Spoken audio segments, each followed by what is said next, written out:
Bullet पर चलो न ले चली डेट पर। अरे बैठो न हमारा बुलेट पर चलो न ले चली डेट पर। केहू जदी बोली तो मार दे हो गोली, देखो हथवे में हमारा गन बा। तो दिलो कर के देवे के मन बा, चौहान जी के लइका पोसन बा। दिलो कर के देवे के मन बा, चौहान जी के लइका पोसन बा।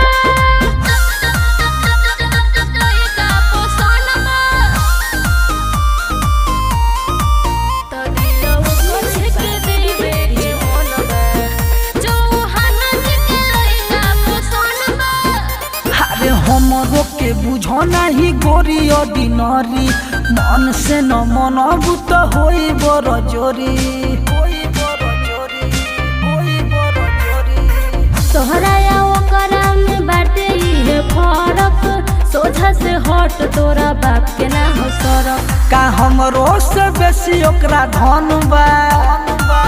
तो दिलो कर के देवे के मन बा, चौहान जी के लइका पोसन बा। दिलो कर के देवे के मन बा, चौहान जी के लइका पोसन बा। लइका पोसन बा।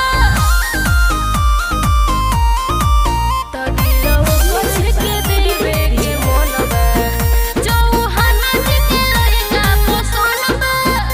अरे आज एटीट्यूड तोहर होई चूर चूर हो, हमारे मोहब्बत पे तू करब गुरूर हो।